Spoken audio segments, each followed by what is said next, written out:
Spring Thunder is brought to you by the National Wild Turkey Federation, Woodhaven Custom Calls, Federal Premium Ammunition, Muddy Outdoors, ScoutLookWeather.com, and Cabela's. Thanks for joining us this week on Cabela Spring Thunder. We're out today. We're actually shooting my granddad's old shotgun muzzleloader, and I'm going to try to kill a turkey for him this spring with it. We lost him last year to cancer, and my uncle left me this gun that was his and told me to go kill some stuff with it. So this spring, I'm going to try to get out there and harvest a longbeard with this old shotgun muzzleloader. We just shot at this target, and it's got a pretty good little pattern about 20 yards, so I think we'll be ready to go here in Missouri and Iowa. But on this week's episode, we got tons of action for you. We're headed out to Kansas for some crazy hunts. Matt Tatum kills a bird with close to 2-inch spurs. Greg Clements and Josh Tatum bring in a group of toms. I think there's 7 or 8 of them right into tight to bow range.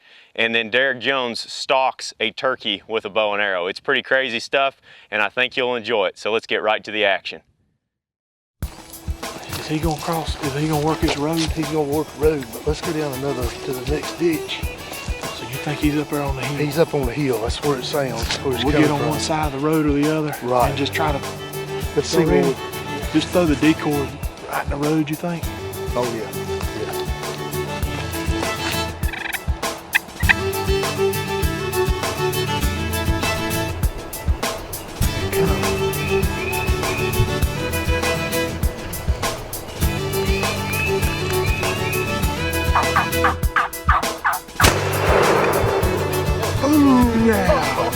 What? Give me some love, boy. Oh, first turkey. You broke into 20 gauge right here this morning with that federal 3rd degree, and that bird did not even, he didn't even roll around. He just said, whoo. Yeah. And to have your daddy sitting right there, we want to make sure he was a part of that, and it was awesome to have the landowner part of it. Yeah. You think this is your last time? Yeah. First of many. Pretty good, awesome first time? Yeah. Oh, yeah.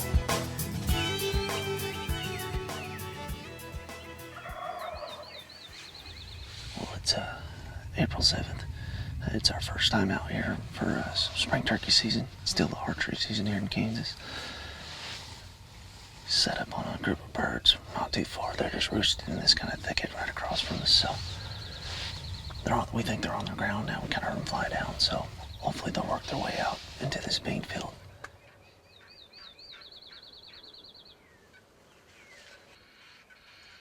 Yep, there's Jake with them or something. No, 4 toms.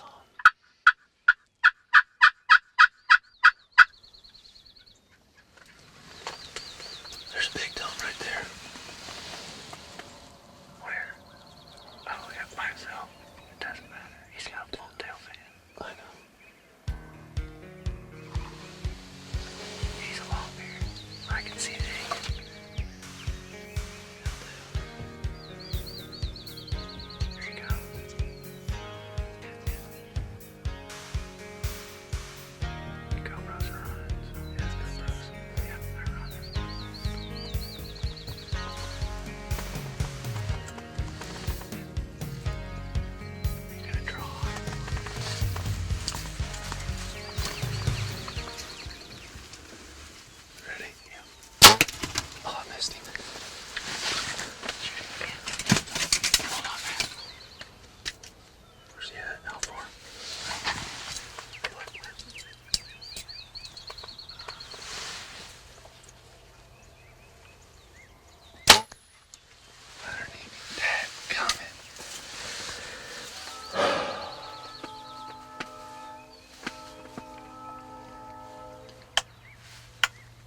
can't not believe He came back. he came back. I've never seen 3 times. 3rd time. I can't believe that. Are you kidding me? Well, so hopefully, I think, I mean, he looked like he was hit pretty good. He started wobbling right there before he got over the terrace on us. So, and I thought I saw his head and kind of everything just dropped down kind of in the trees there. So, I don't know. That's just crazy. I mean, he literally shot at him twice, runs off, full strut, comes just storming back, and hit him at right there at 15 yards. We're gonna give him a minute and we'll go get him. Look at that guy right there. I got a black glove, but holy cow. That's pushing a 2-inch spur. Look at that. Well, Derek and I had just a crazy morning this morning. I found these birds yesterday around noon on a field just to the east of here, and was able to roost these birds here last night. And so we expected them to just do the same thing they did yesterday, was to come down and go east, and sure enough they did. Ended up being 5 longbeards out here, and this guy here was the one that was kind of off by himself, and he sure enough came in quick the first time. And I don't know, I just had a rough morning, I guess. First morning jitters. It's been a couple years since I shot a turkey, so I really don't know what got into me, and missed that first shot, missed the second one, and we thought we were done. And I looked back up, Derek yelped at him, just 2 or 3 yelps, and he strutted right back up, and I said, Derek, here he comes, and Derek's like, no, you're kidding me. And looked up, and sure enough, he come in on a dead run just like he did the first time, and fortunately the 3rd shot was the lucky charm. So hopefully we can put a few more birds on the ground and have a fun weekend. One key piece of equipment that the guys are using out in Kansas on this trip is the double bull bullpen ground blind. It's a little bit smaller than the older double bulls that a lot of you are used to using, which makes it a little bit more portable. It's lighter, but it's still got all the same great features of a double bull. It's got the horizontal window like you can see here. It pops up really fast. It's compact. It has a nice little carrying bag with it. You can just throw it over your shoulder and tote it to the woods with you. But for those of you that are going to be doing some archery hunting this spring, this is going to be a perfect blind for you. So go over to Cabela's and check it out. All right, it's day 2 in Kansas, and I'm going to keep this short and sweet here.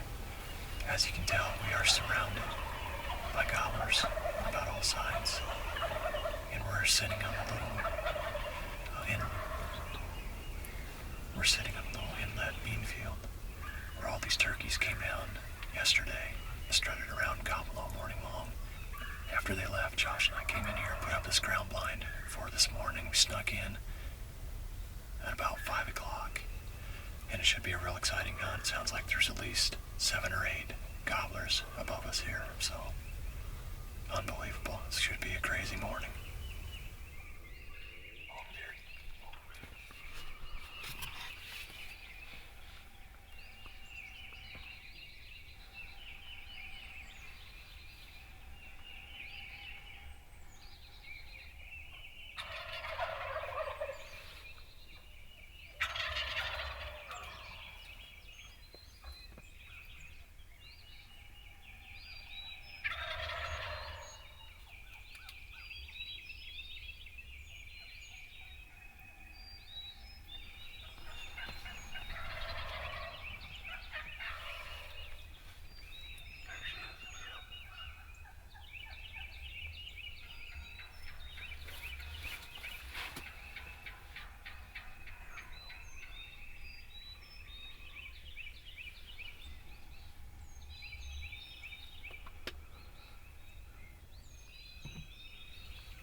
Oh my gosh.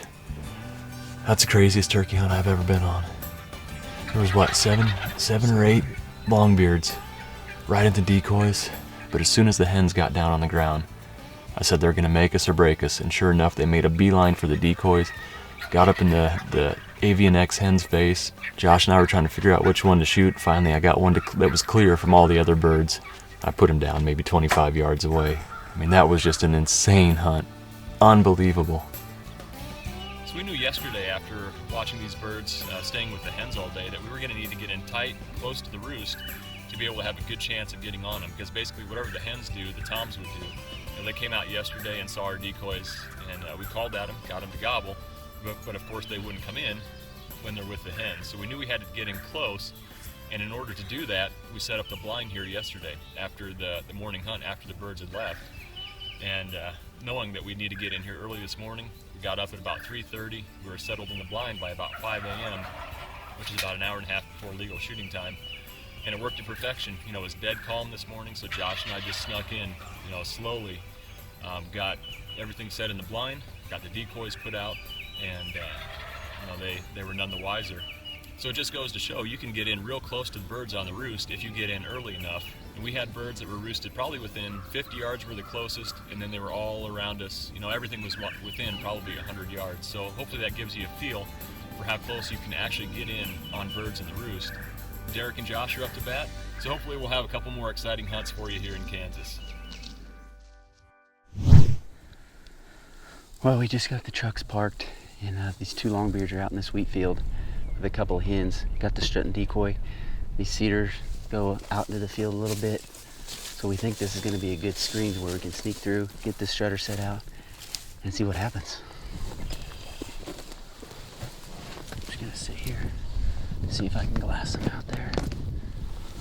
Oh, yep, there's the hens. Yep, they're still out there.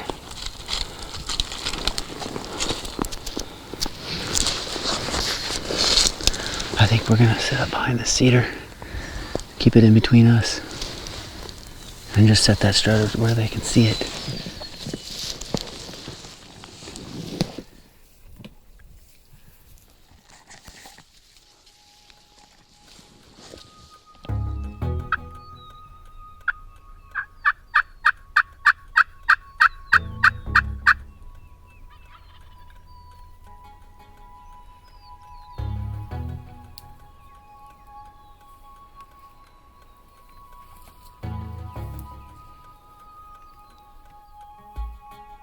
Derik, they are coming.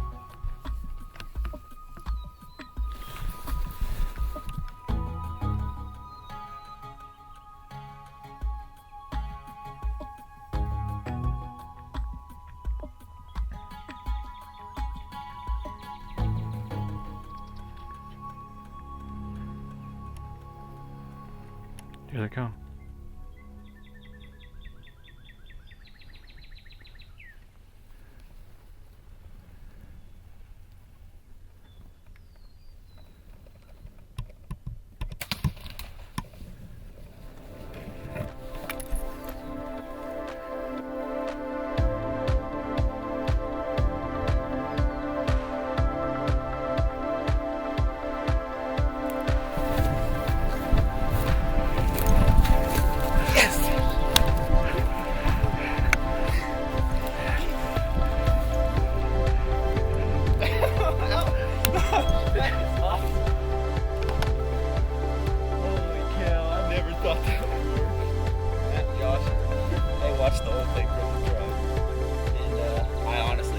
It would work, but we set it up right on the edge, thinking, well, if we got too close to them, they probably wouldn't do it.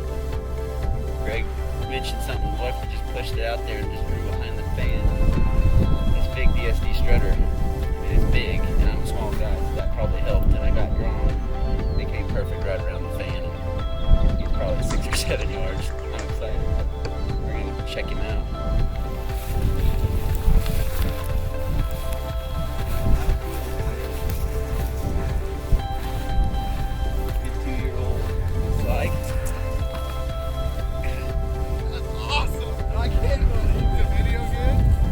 Dude, you know what's got you? The birds. was looking at that, Jake. They lost their hens. Did you even see the hens? The hens were right here on the other side. They lost them. As soon as they lost them, they went right for you. Yeah, he was. Did you see that other bird that was out there? He was out there, and they kept coming up on top of this terrace and just watching him, And then when the hens got over there, those two just like, Yeah, as soon as they lost their hens on this terrace. We had it just tucked in the shade. Well, we could see it. And then finally, Greg's like, I think if you just go out with it and hide behind it, it's gonna work. Were you out there? I was behind the You truck. really? You were? Yeah. That's awesome. Yeah. No I drew kidding? behind it and then rotated around the Are fence. you kidding me? Awesome. I'm happy with it. Holy cow, I can't believe that. That's cool. That's pretty cool. As you can tell, those guys love turkey hunting out there in Kansas. That group has been hunting together since they were kids. And it's really cool to watch those hunts because I can relate to some of those same memories with a lot of my buddies from back home. But that's really what turkey hunting is all about. I wasn't able to make it to Kansas this year because my car broke down while I was in Tennessee. But those guys definitely had some action-packed hunts, and it was a joy to watch their success. But before I leave you on this week's episode, I want to invite everybody to go over to the blog section of the website. I'm getting in so many hunts right now that I just can't fit them all in to each show. So I'm going to put a lot of bonus hunts up on the blog, including a few right now this week from Tennessee that are going to be packed full of tips and information that we just don't have room for in the episode. So go over to that blog section. I think you'll really enjoy it. And if you're not already a member of the NWTF, please click on a link in the corner of our screen, go over to their page and become one. But thanks for joining us. We'll see you next Monday right back here for the next episode of Cabela Spring Thunder.